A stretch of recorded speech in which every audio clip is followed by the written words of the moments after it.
And we are back with one more earth-shattering stellar moment in the history of radio broadcasting. My name is Sean Boonstra. I am going to be your guide, your host, your beacon of light for the next... I see you raising your eyebrows at me. Come on. I'm trying to impress upon people how important this program is. Good. Yeah, for the next 58 minutes or so, I will be your guide, unless, of course, you reach out and change the dial or stop the podcast. And if you do that, I will have spent the next hour in front of this microphone completely in vain because you are my entire audience, you one person reaching for the dial. You're the only person listening today. So you can't do it because you will wound me. You will wound my feelings. You will wound Jean's feelings. Definitely. Because she's here co-hosting with me.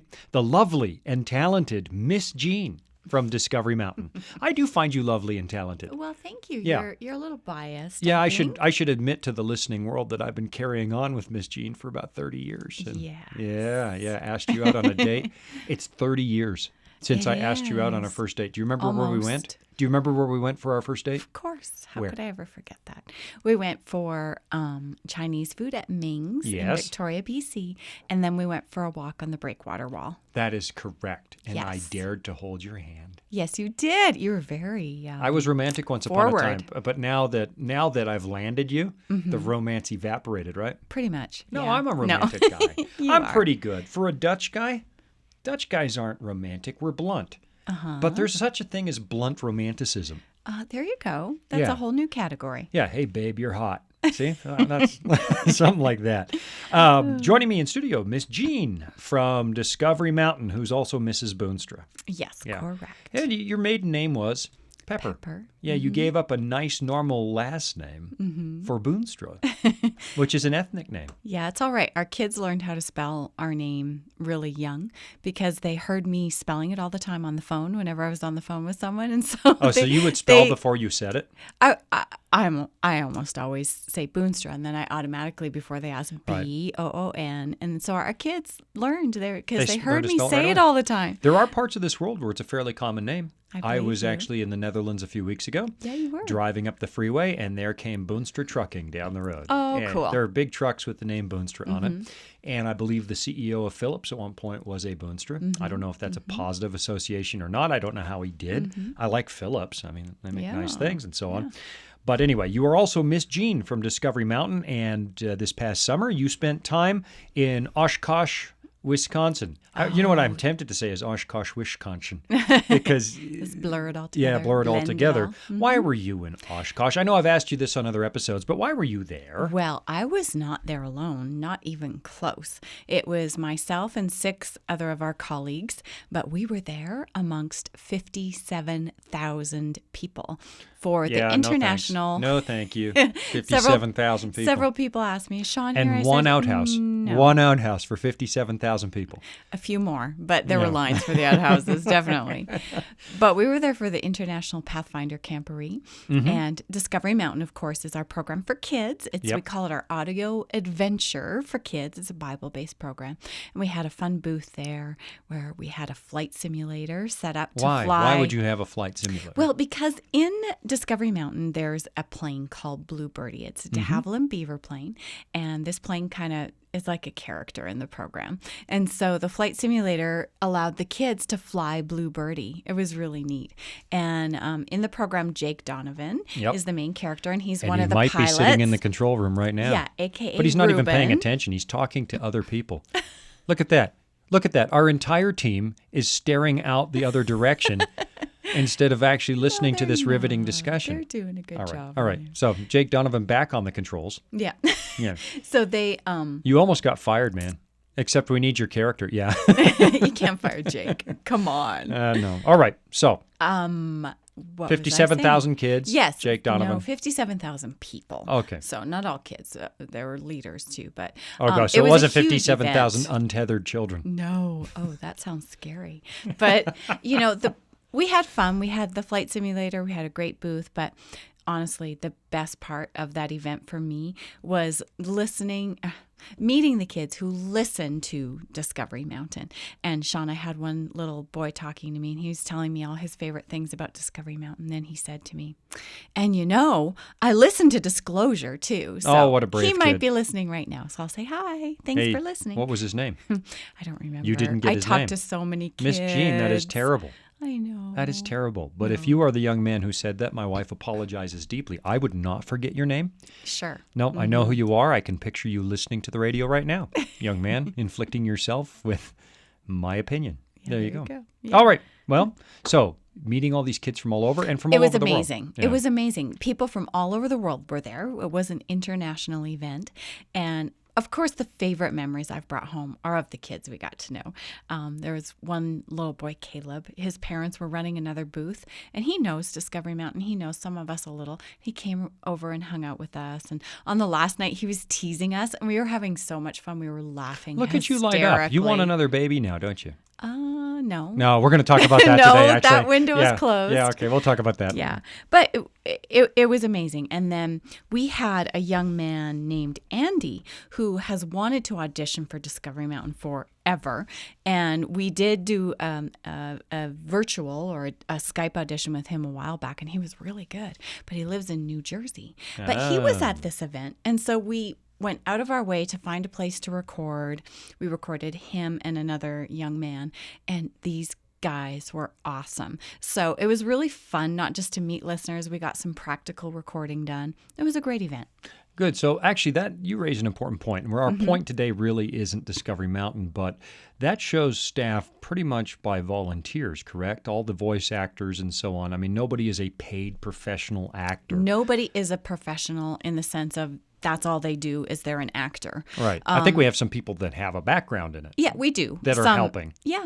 Mm-hmm. Yeah. And but mostly the people that do the voices, they either work here at the Voice of Prophecy, or they are people we know in our community who we have found their natural talent and have, cultivated that. And like Jake Donovan. Who's the producer for this program. Absolutely. Yeah. Yeah. And spinning the dials, moving the knobs. Yeah. And not paying attention again. Look at that. He's having a side conversation as we're talking. There he is. He's out and he's eating. He's eating on the job. Is he eating trail mix? He's eating trail mix. Yay! All right. So if that's new to you out there, Discovery Mountain is the Voice of Prophecy's broadcast for kids, and it is a radio adventure. You are about to produce audio adventure. Yeah, because look at me. Podcast, look at the old man primarily. say it's radio. Yeah. I still have a shortwave radio by the bed, so I'm still the old man. Yeah, I know. But you can listen right on the website, any podcast platform. We're there. Good. Any of the DiscoveryMountain.com. You can go there to find it. You can find it on Apple and Google and iHeartRadio. Yeah. Spotify. We're there. We're on Spotify? Yes. Oh, man. Look at that. I didn't even know that. Spotify. Absolutely. Yeah, remember a few shows ago I called it Spatify. I think that would be the perfect place to record debates is on Spatify. I love it. I'm booked. Hey, somebody look up that domain and see if Spatify.com is taken. We got to grab that before the... Okay, so Discovery Mountain. Probably time to get to our actual topic for today. Sounds but good. I know you came home really excited, and what God has done with Discovery Mountain is mind-blowing. I know a lot of Christian parents in particular appreciate it because it's getting harder and harder and harder to actually find content for your kids that honors God, is faithful to the Bible, and yet is still fun, and I know you're very careful. You told me the other day that when you are writing these, and you write these episodes, you write the stories. I've had some minis written by other people, but yes, I write all those. Yeah, you write it, and I know that you're careful. So you bring life to a story, but you shared something interesting with me in the car the other day, is that you will not put words in a Bible character's mouth that aren't actually in the Bible. Is that right?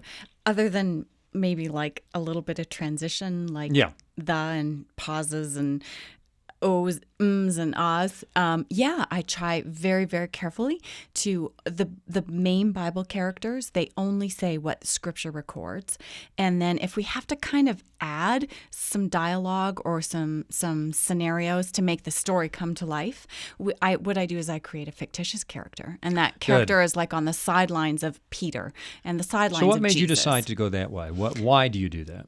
Well, it's because I wanted to be faithful to the Bible, and I had a very specific thing happen with one of our daughter's friends was at our house one day, and they shared that when they were a kid, they were at church school, Sunday school, Sabbath school, and someone was asking who were Daniel's friends, and this kid raised their hand, and they said Rack, Shack, and Benny, which a popular kids program has turned Shadrach, Meshach, and Abednego. VeggieTales. Well, I wasn't going to say it, but you just said it. I said it. Yeah. They created this fictitious scenario where these guys are Rack, Shack, and Benny.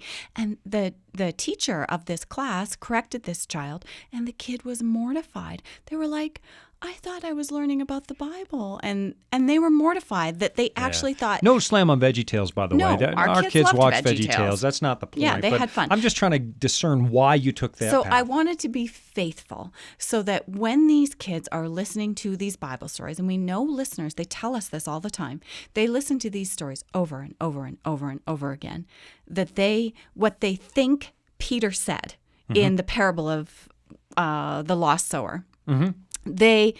Not the lost sower, the parable of the sower, that those are the words that are in Scripture. So when they're ingrained in their minds, that they are actually Scripture. It's not Learning something Scripture. that came out of my brain. It's from the Kids Scripture. will pick it up really quickly. They really will. Yeah. So I admire that. And probably time to, this is kind of related because our topic today is parenting. It's kind of related to the way we started the show.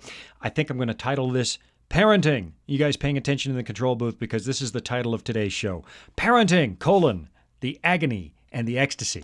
I may have stolen that from an old movie. I may have. Yeah, may have, just a chance. Yeah, and I wanted to do this today because you and I are just hitting the end of the road when it comes to actually raising children. Hard to believe. Yeah, I know, there we are. Our oldest is a junior at college right now. Yeah, Third she year. is. Yep, communications major. Weird.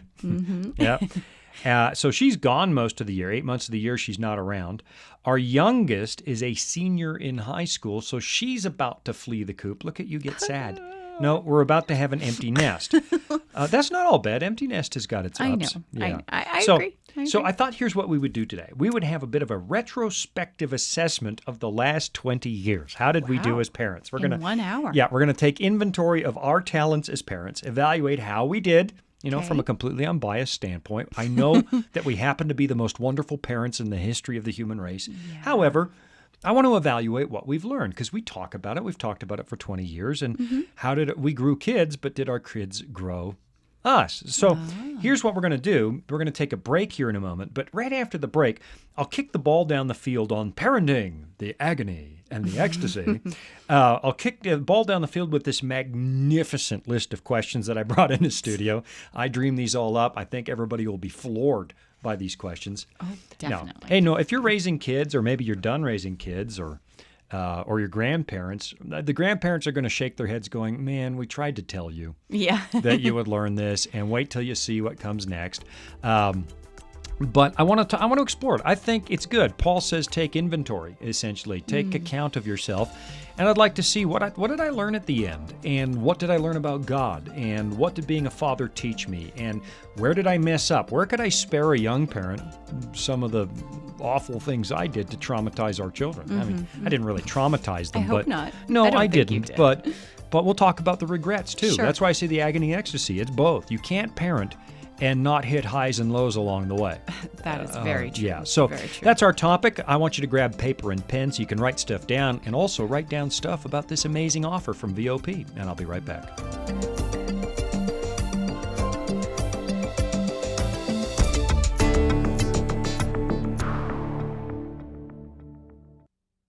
Are you searching for answers to life's toughest questions?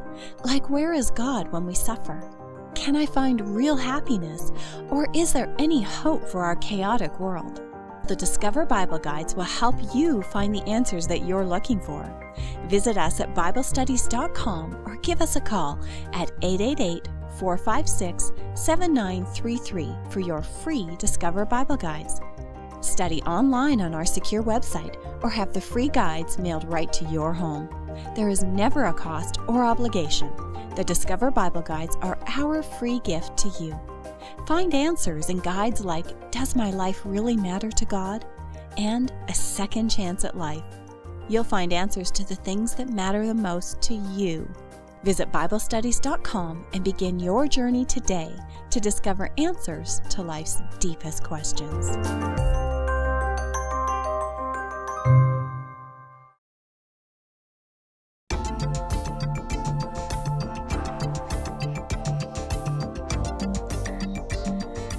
And the sound of the music means, Jean, it is time to wake up from your nap.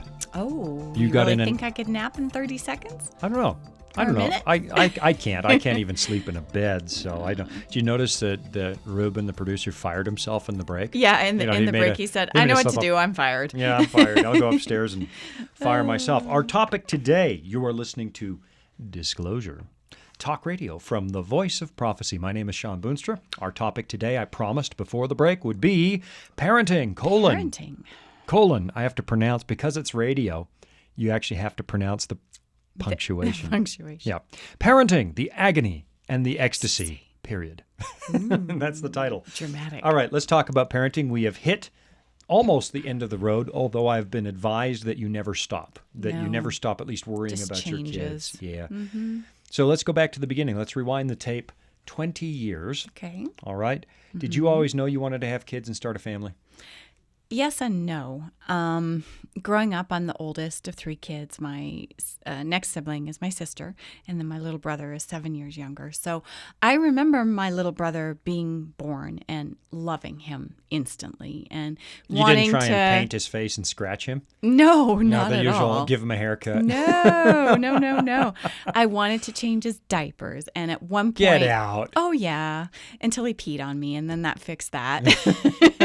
But I don't remember this, but I remember my mom telling me one day she couldn't find me or Doug, my brother, and she went looking around the house for us. And my sister and I had bunk beds, and I was on the top bunk, and I had taken him up on the top bunk with me, and my mom was like, "Oh, honey, just How'd you get the hand baby me up the to- baby." How did you get the baby up to the top I have bunk? no idea. I don't remember. Put a rope it. around his leg and hauled him up? I don't know. It's a little terrifying. But so I loved my Babies brother. are resounding. They were so resilient. Thankfully, Yeah. yes. So I really love my brother, and but my sister. I wasn't the kind of little girl who played with dolls or any of that, and my sister was. She was very maternal right from the beginning, and so. I didn't necessarily obsess about it when I was young, like my sister Laura did, but I always knew I wanted to have kids. I also always knew I wanted to have some sort of a career. You That was poor always woman. important to me, so I always wanted both. Poor woman, that this is the only father you could find for your children. Oh, no, you're a Oh. good father. Yeah, Yeah. you've always been more maternal than me, but it would be weird if I was maternal. It would, yeah. That's not I your don't know. nature. I guess I was ignorant growing up of what parenting a child might bring to my life, because I honestly don't mean to hurt your feeling, kids, but I never even thought about it before I met you. And then I noticed you starting to go in overdrive and crying when there was a baby in a TV commercial. Yeah. I remember that. It's Yeah. like, uh-oh. Yeah. Uh-oh. Yeah. Well, but Sean, Yeah. remember, we were very young when we started dating. You were not quite 20. That's right. And I think it's Way I too think young. it's normal. Not always, of course. We're generalizing, but I think it's normal for that instinct to kick in later for men. Like I've heard a young when you're guy. cramming for finals and realizing you're going to die and you need to establish some kind of eternal life, so you Yeah, I leave think- behind your offspring. I think Spawn. You guys- leave behind your you're spawn. Wow, this is so The touchy-feely. spawn I of don't know if the I can spawn handle of Sean. it. I should make T-shirts for our kids. The spawn of Sean. Yeah, they won't wear them. No, Don't bother. you don't think so? I'll answer for them. All right. Yeah, Sean's spawn. Oh dear. I like it. I think it's got a certain ring to it. So Obviously, I didn't have those instincts. I guess maybe you're right. Maybe it would have kicked in later. I think so. I've talked to a few guys, and a lot, but a few that have said, yeah, it wasn't really till like after 25 kind of that I was like, oh yeah, I would like to be a father. And then it becomes important to them. Or sometimes it kind of kicks in when you become a father. I wonder that sometimes. If I weren't a father, if I weren't a father now, and I'm about to become 35 years of age. Oh, and yeah. Again? Yeah. No, I'm about to enter the 6th decade of life. Days from when you are listening to this broadcast. Yeah. If it's Big the original. 5-0. If it's a rerun, big 5-0. But I'm thinking, if I weren't a father now, would I be looking, and there's no way to know this, but would I be looking back thinking, I wish I had become a dad, because now I don't want to do it and sort of send my kids to college when I'm 80. I know I can say for very confidently that if for some reason we hadn't had children, I would regret that at this stage of life. Yeah? Very much. Would you have pushed to adopt it then? I think so. I think it would have been, I might have felt, because we always felt a call to ministry. And so if we hadn't been able to have children, I may have felt like, okay, God wants us to focus on our ministry, and our ministry is our baby. Right. But would I regret that already when I was at this stage, which is I'm a couple years behind you, but not far from 5-0? I think I would. Just because I love kids so much. I mean, that's my passion. That's why I do the kids program here. I love kids. Yeah. Mm-hmm. I don't know. I guess there's no way to know if you don't. It's funny. I'm watching our oldest, Natalie, and she's a lot like you. We each have among our children, we each have our twin. Right? Yes. And so you have a twin in her, and she's now the age that you were when I met you. Which is funny, freaking me out, because what if she meets some guy this year? I don't like this at all. But she has to I asked her, I said, do you hope to have a family one day? And oh yeah, I said, why? Because, and it's just instinct at this point, because I love babies. And she gushed. And I said, and so what would happen if, for example, you met a man? I know that you pray that God will lead the right man to your life. I love that about our kids. They love and trust God. And she's saying, Lord, here's what I want in a husband. I want him to be godly. I want him to be this. I want him to love Jesus. Definitely. Yeah. All those things. And she's praying about it. I said, but what if you find out that he can't have kids? What would be your plan? She says, oh, I would adopt. I got to have kids. So there it is. Overwhelming maternal instinct already at 19. The other one, I don't know. I haven't had a chance yet to pose the question to her. She used to say she didn't want to have kids. Yeah, but I saw her. But that's changing. I saw her when you were recording Discovery Mountain, and somebody wheeled a baby in, and I saw something go down. Yeah, she just gushed all. Yeah. And she has changed. She has talked to me now about wanting to have children. So no kidding. That instinct kicked in for her at a different time. And we're all different. Not every woman wants to have kids. And I think we should say that too. Not every female wants to be a mother, and that's okay. You know, I think we have to, it's kind of sad that we still in today's day and age have to say that. But I think women who choose not to have children feel a little bit of, they don't feel accepted necessarily by society for that choice. Yeah, that's interesting, because I'm not sure that happens to guys. Guys don't have totally kids. Different for men. In nature, it's the male that eats the young. Yeah. So it's like not a big surprise. I learned that the hard way. I had rabbits as a kid and left the doe and the buck together in the pen when the babies were born, and I discovered something very bad about men. Yeah, I did. So tell me, from a mother's perspective, though, what was it like for you? And you and I were conscientious about it. We were actually married 5 or 6 years before we had kids. We wanted to, and we planned that before we ever got married. We prayed about it. We wanted to have a down payment together for a home before we had a baby. We wanted to make sure that our ministry was established before we had a baby. But then came the time, well, let's try. So we tried, and apparently we're really good at this, because bang, suddenly the test is positive. So I'm curious now, looking back 20 years, what do you remember about the day you found out, and what was going on in your heart and mind? About the actual day. Well, interesting. You have so many reactions. I mean, absolutely elated. But what's really special, and I was sharing this with the girls the other day, I don't even know if you remember this, Sean, but of course we did the pregnancy test, and you and I were working together at It Is Written Canada at that time. And we did the pregnancy test, and so you and I both knew this special little secret, and we didn't tell anyone for quite a while, and that was really special. I feel like I'm going to tear up. We had this special secret, and you and I didn't tell anybody, and just going to work knowing that, wow, we're going to have a child. You are tearing up. That was awesome. I am tearing up. That was so special.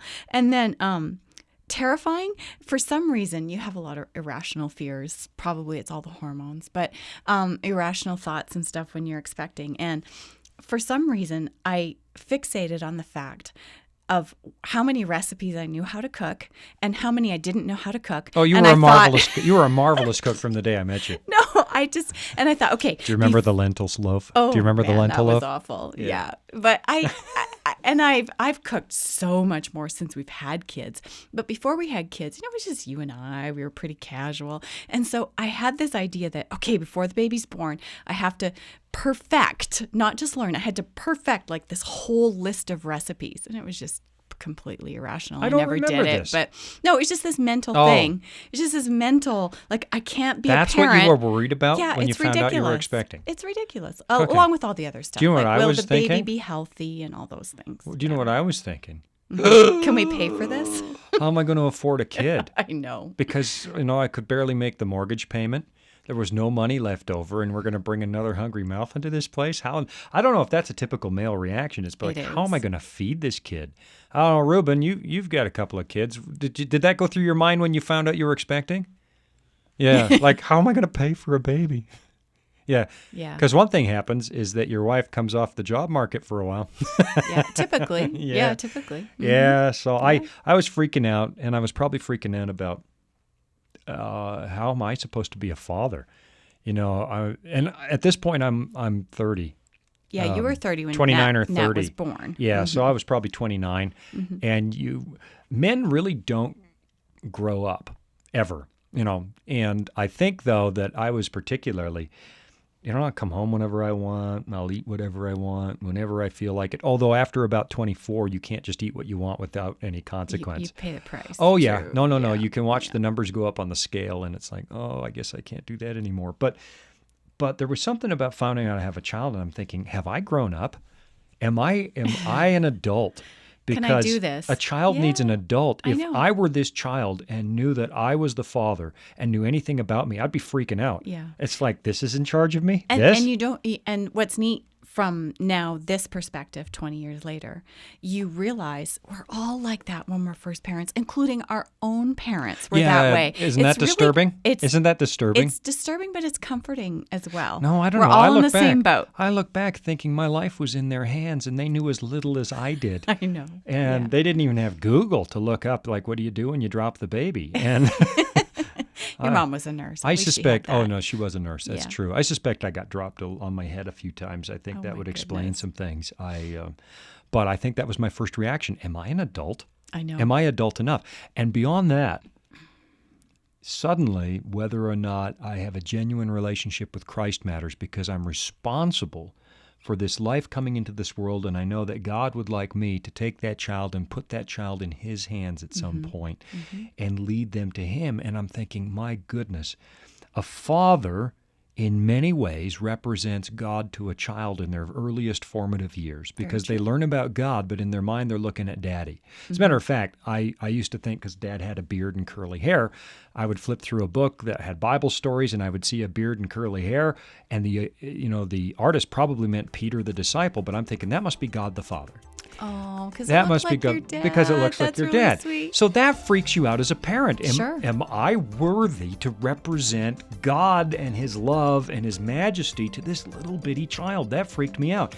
And it made me get a little more serious about my relationship with God. There's the music. I'd agree. Yeah, so that's the other thing that freaks me out. They start playing the music and I'm thinking, can I really wrap this up by the time that the commercial break comes? You can. You always do. I always do. I land right on it. Go grab pen and paper. Or jump on your laptop. You want to take advantages from these amazing offers from the people at the Voice of Prophecy. When we come back, parenting, the agony, and the ecstasy.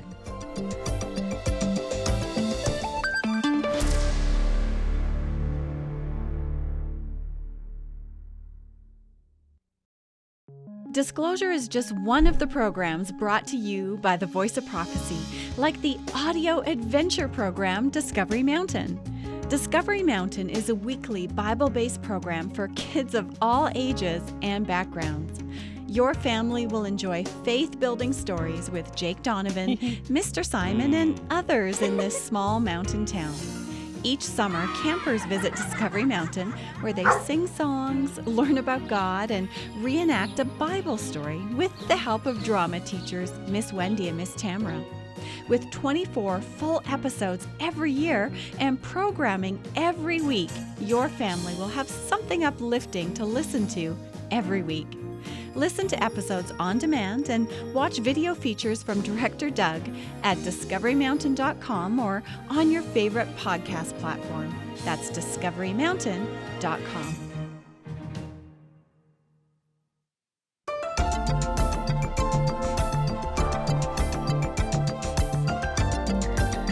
Back from the break, which means it is time for me to behave like an adult yet again. Or try. Now, I have 30 seconds in which to indulge my inner 13-year-old. And There you you know go. that every man is 13 in his heart. It doesn't matter. You could be 60 years old, but you all know that you are 13 in your heart, and men never quite grow up. True or false? From my experience, I would say that's true. Yeah, I think it's actually becoming epidemic and probably becoming an issue in society that we never grow up and act like men. But I mean that the boys never lose interest in toys, right? And unfortunately, boys' toys are more expensive than girls' toys because Definitely. you might want new knitting needles, and I want a car, Yeah. or I want a golf club membership. I hate golf. That's just a random example. I'm not good at golf. But we're talking about parenting, the agony and the ecstasy, because I think you get both. You get the highs and the lows as you're raising kids. And Gene and I are sitting down today and just going over the last 20 years because we are just about empty nest. We were empty nest for a little close. bit. One of our kids went to a boarding academy, and suddenly I was free to streak in the house. There was 1 year where one was at college and one was at boarding academy. Yeah, True. and so I could walk around in my underwear again. Yeah. Yeah, and then you got to remember when the doorbell rings, you're in your underwear. Do not answer the door. Yeah. So we started at early childhood. You know that you're expecting. I'm freaking out. You're freaking out about I had no idea that you were freaking out about whether or not you'd be able to cook for your kids. It's just, it happens sometimes, particularly for me, when I'm anxious about a very broad kind of a thing. Like I fixate on one little thing. And I feel like if I can do that one thing, if I can control that one thing, then it gives me this false illusion of control. And that's what was happening. I'm just anxious about being a mother. It's kind of like when I get anxious, I find one thing on the list, and if I can get the one thing done, I rest about the other 19. And then you kind of feel better. Like you can actually have a sense of accomplishment. Anyway. Remember the book we bought? Yeah, What to Expect When You're Expecting. That's still out there. Is it really? Oh, yeah. Oh, I see Ruben nodding his head. Yeah. Do you have What to Expect When You're Expecting? Yeah. Okay, both of you. I know you have a mic out there, Ruben. How useful did you find that book? Well, I think I thought it was useful at first. That's all I can say. Yeah, I'm with you on that one. It seemed very useful before the baby arrived. And then afterwards, it was like, you know what it was like? It was like I don't mean any disrespect to the author of the book or anything like that. I think that what happens is you read this stuff and you think you know what you're talking about now. And then when the baby arrives, you realize you didn't have a clue what you were talking about. It's kind of totally like true. Lamaze classes. Remember going to those? Useless breathe in in, the moment. breathe out, breathe in. All right, we got this mastered, baby. We're going to go to the hospital, and you're going to have a pain-free delivery. I will be your coach. And then you get in there, and it is a horror show. There are nurses, and there's the smell of anesthetic, and there's blood, and there's a wife who is not happy, and there's a lot of pain. And frankly, I can't deal with childbirth. No, I can't. You're not that helpful. No, in the actual I'm pretty good at a moment. lot of things. I think I would be better with a disemboweling than I would be with a childbirth. Because I remember I missed the first one. I was on Yes, you assignment, and I missed the first one. She was born early. Yeah, so I came on time for the second one, but the minute the baby's head showed, I had to sit down. Yeah, you were like taking all the attention of the doctor and the nurses. Yeah, I'm like, Mr. Benser, are you "Hello." okay? Are you okay? I'm turning green. I'm going to get sick. I actually dropped out of pre-med because they showed us a childbirth film, and I thought, I can't do this the rest of my life. There's not a chance that I could deliver a baby. So, I don't know. The Lamaze class, I'm going to be great in there. It's a horror show, and the breathing's gone. You threw the breathing out the window, and we're going to have a drug-free birth. No, I want my pain meds. Well, they gave me this is. Wow, we're really going off topic No, here. not really. Okay. Not really. Well, with Natalie's birth, right, you weren't there because Natalie was born early. Your mom was with me. Yeah. And so it was all a little overwhelming because it was too soon. It was only 2 weeks too soon. She was fine, but it was too soon. And so they gave me, the nurses told me that I would be in labor for 12 hours. And I was already in a lot of pain at that point. So I agreed to take the drugs they gave me. But I'm a small person who doesn't normally take medication. medication ever. And so they gave me too much medication. I was literally falling asleep between contractions when she was born, like 4 hours later, not 12. Wow. And so with the second child, I said, I don't want any drugs. And then I made it almost to the end, and then I said, please, can I have drugs? And they told me it was too late. So Oh, no. remember that? Yeah, I do. I don't know. I think you should read the books. I don't know if Ruben agrees or not, but I think read the books, but understand that you really don't have a clue what they're describing till that baby lands in your house. But what's good about those books is you do have a lot of anxiety and unanswered questions, and reading the book makes you feel prepared, even if it doesn't necessarily help you with everything when they're born. It does help. It helps you feel like you have some knowledge, and the books are there for a reason. Is this normal is the best question those books could answer. Is this normal?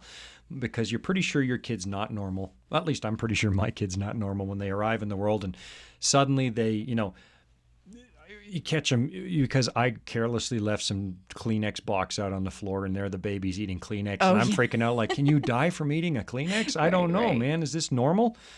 Yeah. What are your favorite memories? We're Christian parents, or we tried to be Christian parents.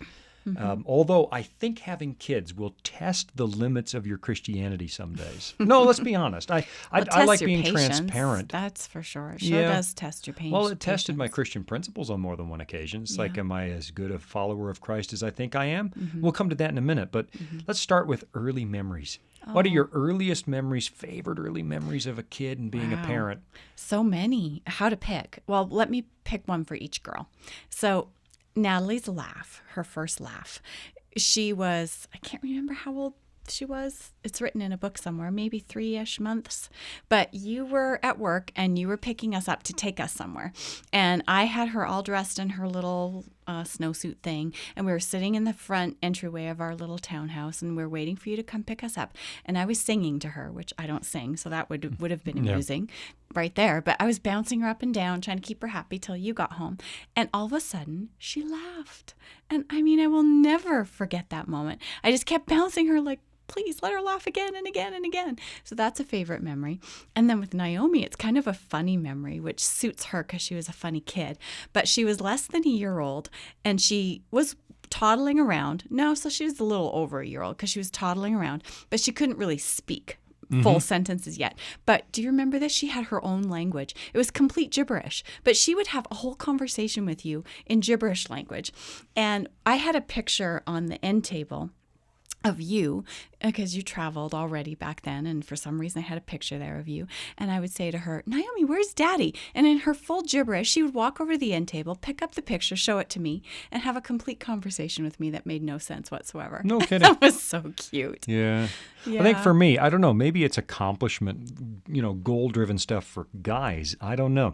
I guess one of the reasons I like looking back together is because I'm trying to assess, what didn't I know then? And what's the difference between guys and gals, and for Christians and kids and stuff? But maybe these are more masculine oriented. For Natalie, it was her persistence. We had her on her back or belly on a blanket, and she was trying to roll over and couldn't do it. I remember that. She couldn't do it. And I thought, oh, well, there you go. She can't roll over. But she would not quit until she could. Yep. And I sat there beaming as a father. She kept going and trying, and it must have been 40 minutes. Yep. 40 minutes later, she finally rolls over, and there's this look of baby satisfaction on her face where I'm thinking, you did it. You set a goal, and she's just rolling over, for crying out sideways. But the father in me goes, you're going to be fine in life because you will keep going until you get can there. Do it. Yeah. With Naomi, it was your mom holding her under a year of age. And I watched, and she was deliberately trying to make your mother laugh by making faces under a year of age. And I thought, this kid, I'm beaming. I was like, this kid knows how to control a room already. She knows she will be fine. She's probably going to go into sales. And what do you know? True. She's a good salesperson. Yeah. So those things. But those are goal-oriented. I guess I'm looking at it like, are these kids going to make it in life? Because I feel really responsible before God to make sure that when my kids go out the door, they are ready to take on the real world. Do you remember? Here's another Naomi memory. I remember this. One day, you and she were reading, and she started reading to you. And neither of us knew that she could read. And you came down to get me from the kitchen, and you were beaming. You're like, did you know your daughter can read? And I said, she can? You said, yeah, she can read. What do and I you don't were so remember this. proud of her. Well, it was in California. She was. It was before she started kindergarten, and somehow she had just picked up reading on her own. And you were so proud of her. I guess I would be, because Yeah. I can't even read. I mean, I don't even know if she was reading accurately because I can't even make out the little words. What were your fears? What was your worst fear when you realized you'd brought a child into the world? Wow. In the beginning, you just seemed to worry about everything, like you described. They ate Kleenex. Like, are they going to die from that? What? I remember our daughter sticking her remember tongue that, out, which is and there's funny. half-dissolved tissue on her tongue, and I'm Which thinking, kid? Gina's going to kill me. I don't think it was even Naomi. remember. She sticks her tongue out, and there's like, oh my word, there's a Kleenex in there. Jean's going to kill me if she chokes on this. How much did she swallow? Yeah. Well, and it's like every little temperature. You look up the information. How high is too dangerous? When do I need to go to the doctor? Like all those things you worry about. But, and then as they get older, you kind of get used to all that routine stuff, and you feel like you know what you're with doing. The next kid, you don't care as much. The next, hey, Well, you're no, more it- relaxed. It looks that way, but you're not You're more freaking out relaxed. anymore. Mm-hmm. Yeah. But then, the bad stuff does happen. And a kid needs surgery, Yeah. One of our kids has had a couple of surgeries. Yeah. And then a kid has a genuine emotional crisis, and you deal with it. And then I think that's where you realize where your priorities are in life and what is scary. Things like traveling by myself or being in the dark, things that when we were first married made me feel nervous or anxious. It's like that stuff is nothing. The real scary things in life are like, letting a doctor take your kid into surgery and give them general anesthetic. Yeah, I remember That's that. scary. It's at that point where I really learned something about prayer. It's because you watch them wheel your kid away, and it's out of your control at that point.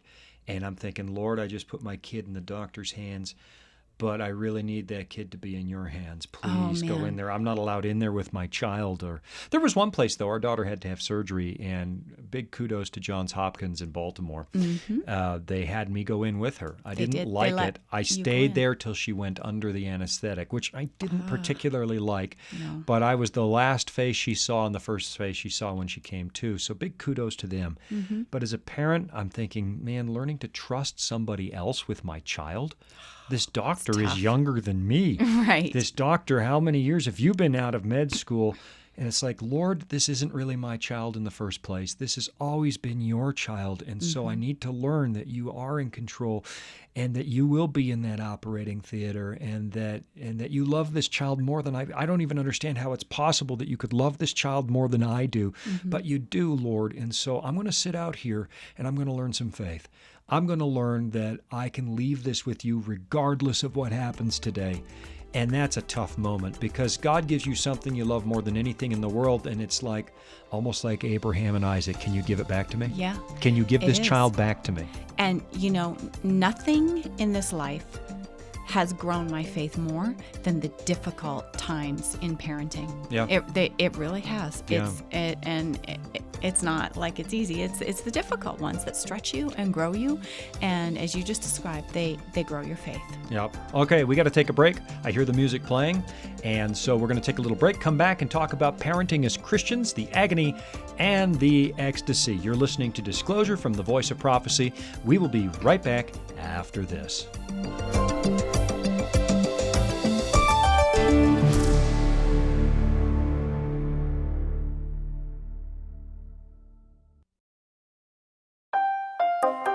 Are you searching for answers to life's toughest questions like, where is God when we suffer? Can I find real happiness? Or is there any hope for our chaotic world?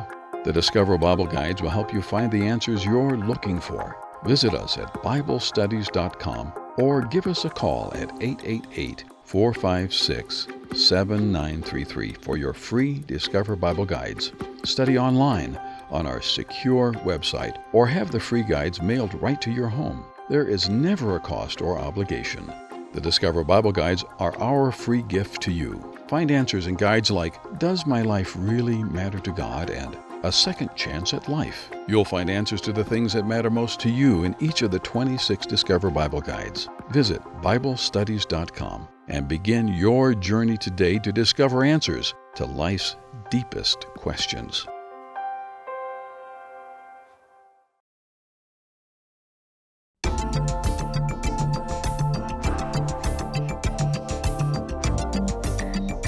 Christian Parenting, the Agony and the Ecstasy. I am in studio with the Ecstasy, my wife. Aw. And I am the Agony. I am the agony in this formula. You're the agony And to my you- ecstasy? Yeah, you are the ecstasy in our marriage, and I am the agony. Yeah, I don't but think so. I think it's true, right?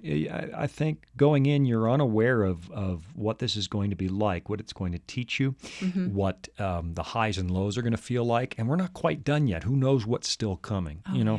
One of the ones that crosses my mind is, well, let me come to that in a minute. Biggest fears today, but biggest fears when we got started. Again, I think I've already said this, but who am I to parent a child? Because in my mind, I know that I am, in that child's mind, God. And I don't want to be misunderstood here. I don't believe I'm God. I don't believe I'm... But the child, you're going to teach the child about God, and they're going to compare God to you. That weighed heavy on me. How godly am I? And what if I get hyper strict? You see these homes where the parents try to make sure that their kids are so godly and that the home is so godly that there's no fun, there's no smiles, they have a bad interpretation of what godliness is. And I don't want to end up like some of those families you see in the news where the kids are, and I don't know, that weighed heavy on me. How can I represent God to this little child? Why would God trust me with this kid? How do I know if the kid's healthy? That one bugged me. I remember I thought that when Natalie was born, oh man, she's got a misaligned jaw. It wasn't true. It was kind of a birth thing, and it straightened straight out, and it's no longer there. But I have an asymmetrical jaw, and so I'm thinking, I just passed that on to my kid. You don't believe I have an asymmetrical. Look at my last 5 passport photos. One side of my face is smaller than the other. None of us is perfectly And I have the world's symmetrical. most gigantic head. No, you don't. Oh yeah, no, I have a You giant. do have a big head, though. I have a giant head. Yeah, I can't Yeah. even. I have to buy XXL baseball caps. Yeah, one size fits all does not fit all. No, I have to wear a one size fits all like a yarmulke. It sits up Yeah, on you top. do. I can't get it down over my fat head. Fortunately, Oh dear. neither of our children. One of them had a larger head, but it wasn't so big that it was freakish like mine. No. And again, I think, how am I going to pay for all this? I know that crossed my mind because I'm on the hook to provide. I am on the hook to provide for my family, and I want to be a provider. But how am I going to pull this off? So fast forward 20 years. What are your worst fears now? Now. Well, as you described, parenting, just because we've got one off at college, it's not like I don't think about her and worry about her. It's just changed. So my biggest fears right now are that our kids will, not that I think they won't, but my biggest fear is that they be happy, that they find their person in life and they have a successful career and they have a family and they have someone who loves them. I want that so much for them.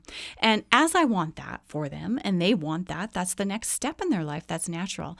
My fear is, okay, am I ready to become second in their life? Because that's You're not. what has to I happen. say you are not quite there. I say you're not quite there. I know I'm not It's quite bothering there. you, isn't it? Their Well- independence is bothering you a little A little, because yeah. they don't need a mommy anymore. They don't, and the occasional times that they do, I love it. I'll admit it. But see, so while I want that for them, I know their spouse, their husband, because we have 2 girls, their husband has to become the number one person in their life. That's how healthy marriages operate, and we will be secondary. And so, See, and I half want of me that. wants that, I and want half that. of me is like, can I handle that? No, I'm ready. Can I'm I be totally- second? I'm totes ready for that. Yeah, I know because you I'm are. goal oriented. In my mind is, can I deliver a successful adult to the world? And so I know you struggle to let go. It bothered you the day you got demoted from mommy to mom. Yeah, Really bothered you. But you know what's great about it? you're still daddy. I'm still daddy. I know. Yeah, I know. She's 20 years old and I'm still daddy, and you got demoted. But Look at the glee on your face when you say yeah, that. no, I know. I'm daddy forever, which is great. My big fear, one of them is still, how the heck am I going to pay for all this? Yeah, That's still because now we're coming up on weddings. And I can't afford a wedding. I know I can't. I know that, people assume if you're in ministry on air, you're probably, in this day and age, everybody's a wealthy televangelist. No. No, we basically took a vow of poverty, and we give our money to the Lord if we have some. How am I going to pay for it? But I think the biggest fear in the back of my mind also is, did I do it? My job was to deliver. My job, men are probably wired this way a little more. I'm generalizing, but our job is to push them out of the nest. Mm-hmm. And that's where I feel accomplishment, when I've pushed them out of the nest. Quit depending on mommy. Figure this out for yourself. And when they figure out something for themselves, men are ecstatic. Mm-hmm. But here we are at the finish line, and my big fear is, did I do it right? Did I teach them to face the world? Did I prepare them well enough? And it's stupid little things. Like when I realize that one of my kids doesn't really understand how the internal combustion engine works. It's like, oh my goodness, what are you going to do? How will you even know if your car's breaking down on the side of the road and you're going to be alone in the middle of nowhere? And did your father prepare you for changing a tire? Did your father? And it's silly little things like that, but I've got this anxiety.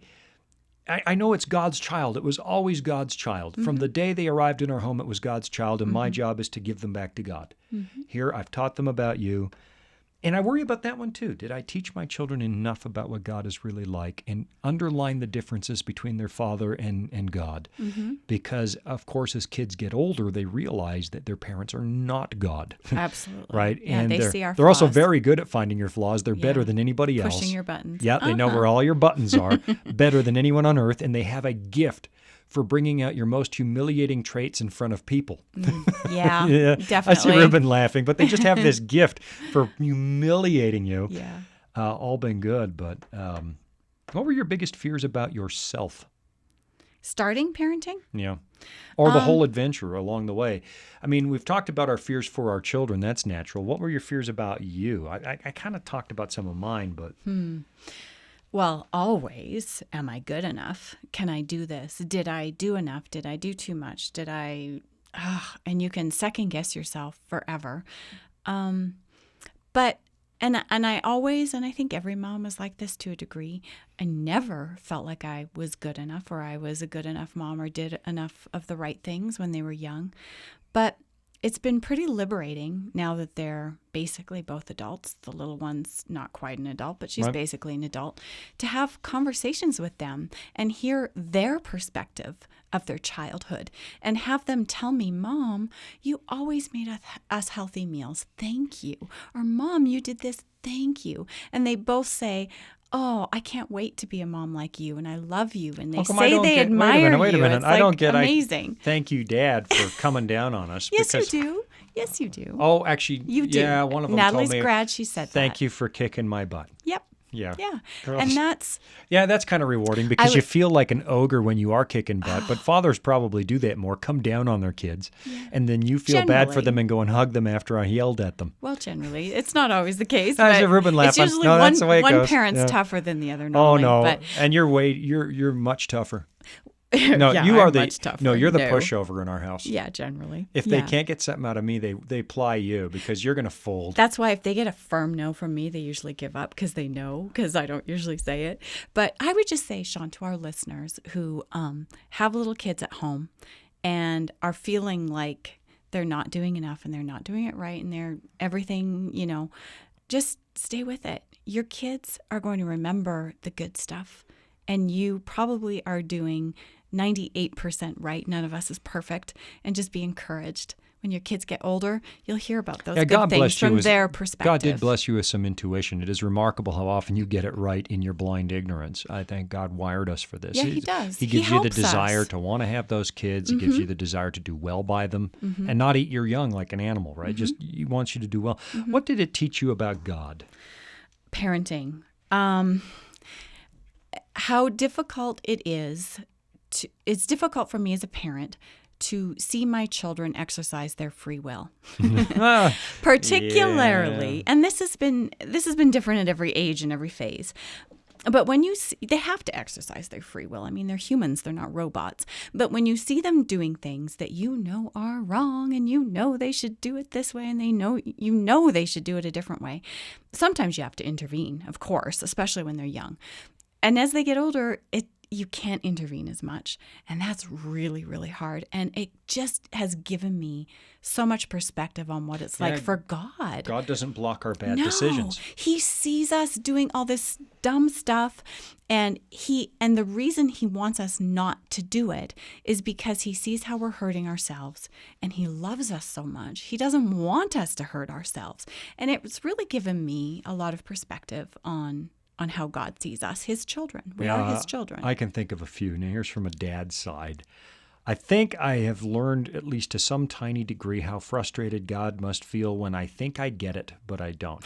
When Right. a kid goes, Dad, I don't need to be told again. I understand. Yeah. I won't say You're which like, child did it. no. I can back the car out of the garage, Dad. And then bang, a mirror's off the side of the car. And I Yeah, wondered, no how names often mentioned. how often have I done that to God? Exactly. I got it from here, God. I know what I'm doing. I don't need to be told again. And then you go out and make a mess out of it. Mm-hmm. I think I might have caught a glimpse of how God must feel when I roll my eyes at his guidelines. Okay, Yeah. I know the Bible says this, but really, in my case, and you kind of roll your eyes at God. And now as a dad, I've had the eye roll, and I realize, oh my goodness, how God must feel. This one too. How does he feel when he knows something I'm doing is not in my best interests?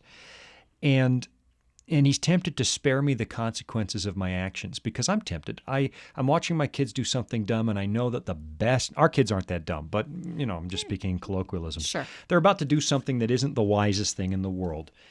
And I have a choice. I can stop them from doing it, or I can let the chips fall where they may and let them reap the consequences of that bad decision now while they're in my home under my supervision, so that we can talk about it. And the urge, my kids won't even believe that I have this urge, the urge to spare your kids the consequences of their decisions is overwhelming. It really is. And so is it overwhelming for God to try and spare me the consequences of my decision? How hard is it for him to pull the trigger? You see God pleading with Israel again and again and again, please don't do this. Don't you understand what kind of pain this is going to cause? And then he lets them go through it, and Babylon comes and takes over and takes them captive, and he lets it happen. And he weeps.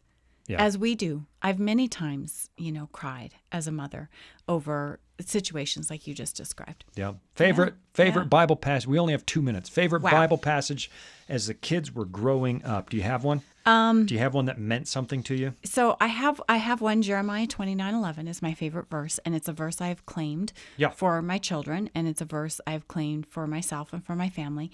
But when I think of the faith, one thing that I pray I do not fail on is transferring my faith to my children. And there's a favorite verse in 2 Timothy. It's Paul talking about Timothy, the young man. And he says, I thank God, whom I serve with a pure conscience, as my forefathers did, as without ceasing I remember you in my prayers night and day, greatly desiring to see you. This is Paul talking about Timothy, being mindful of your tears, that I may be filled with joy, when I call to remembrance the genuine faith that is in you, which dwelt first in your grandmother Lois and your mother Eunice, and I am persuaded is in you also. And my prayer would be that the faith that is in me would also be in my daughters. I'm pretty. Yours is all well thought out and beautiful. Mine is so. Proverbs 22: train up a child in the way they should go. But I picked the most mundane, hackneyed verse, I guess, but I'm banking on that truth. I've discovered that as I get older, things that were important when I was little are off-the-shelf example. I'm suddenly finding that my Dutch culture, I'm the son of Dutch immigrants, suddenly really important to me later in life. And it wasn't all along the way. And I'm hoping, I'm praying, I'm clinging to that promise that if we put the love of God in our children now, no matter what happens along the way, that they will seek him when I'm no longer on this earth. When I'm gone, will they seek God for their answers? And I'm banking on that one as a promise. We should probably pick this up again at some point and talk about this, because I didn't even touch some of the things that I wanted to talk about parenting. 20 years is a lot of schooling by children. A lot of time. And so, but we have to end because I hear the music playing and they're just going to go dead on air if I don't stop talking. And so why don't we wrap it up like this? Visit voiceofprophecy.com for more of our resources. Try BibleInfo.com if you want to find more Bible answers. And thanks for joining us this week. I'm Sean Boonstra.